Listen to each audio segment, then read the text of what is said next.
Oggi qui ad Agrigento in piazza Cavour con Capitano Acciaio una manifestazione dove spiegherete l'importanza del riciclo dell'acciaio e ovviamente i risultati che avete raggiunto come consorzio.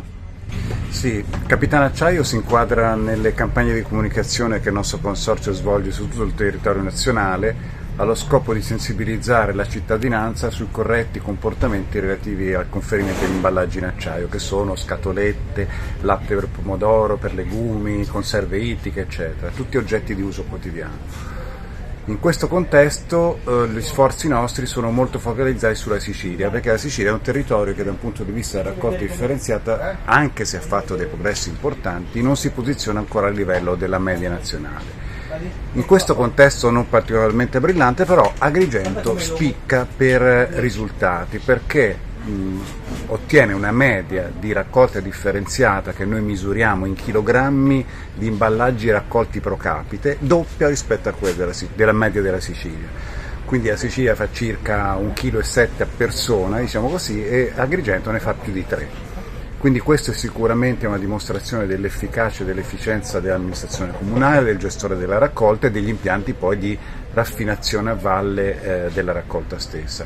Tengo a sottolineare una cosa, che la Sicilia è un'eccellenza a livello italiano per quanto riguarda il percorso a valle della raccolta, perché in Sicilia a Catania c'è un'acciaieria che riesce a riciclare, a ricostituire nuovo acciaio attraverso la fusione degli imballaggi che noi abbiamo raccolto insieme ad altri rottami, quindi è un'amministrazione importante di economia circolare applicata concretamente sul territorio e questo ci rende fieri, anche i siciliani devono essere fieri.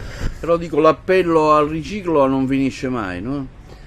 No, c'è sempre bisogno di migliorare, anche se l'Italia dal punto di vista del riciclo degli imballaggi e specificamente i nostri si posiziona ai primi livelli in Europa, c'è sempre un'attività di sensibilizzazione da fare. Uno, sul corretto conferimento e sull'importanza che il gesto del cittadino rappresenta per quello che avviene a valle. Due, per una migliore qualità della raccolta.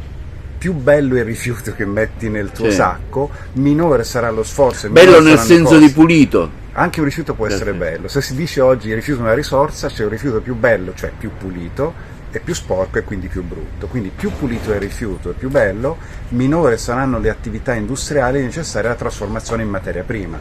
Quindi un appello anche a pulirli un po' meglio a volte di quello che si fa. Quindi Agrigento in questo, diciamo, eccelle, tanto è vero che ora voi premierete, diciamo, l'amministrazione comunale. Esatto, noi premiamo l'amministrazione comunale, premiamo il gestore della raccolta, l'impianto di selezione dei rifiuti e l'acciaieria di Sicilia che rappresenta lo sbocco finale. Ci presenta quest'ospite che le ha accanto? Direi che non ha bisogno di presentazione, più famoso di me però è il nostro Capitano Acciaio, quello che è itinerante e che porta il nostro messaggio in giro per l'Italia. Un messaggio, dai. Sono Capitano Acciaio, penso che si legga. Fondamentalmente Federico Cusari ha detto tutto. Cosa possiamo fare noi cittadini? Innanzitutto svuotare gli imballaggi d'acciaio dal loro contenuto e soprattutto conferirli dove il nostro rispettivo comune ci indica, affinché l'acciaio possa essere riciclato al 100% e all'infinito. Barattoli, bombolette aerosol, tappi Corona, i tappi dei coperchi dei barattoli possono tornare nuovo acciaio, possono diventare delle fontane, delle panchine, dei telai, delle biciclette, quindi si ricicla al 100% all'infinito e ne possiamo solo giovare. Quindi? Differenziamo e ricicliamo. E ricampatevi, no? Arricampatevi. Ecco, fino a quando è possibile, diciamo, sarete qui ad Agrigento? Ci troverete qui ad Agrigento, in piazza Cavour, fino al 1° ottobre.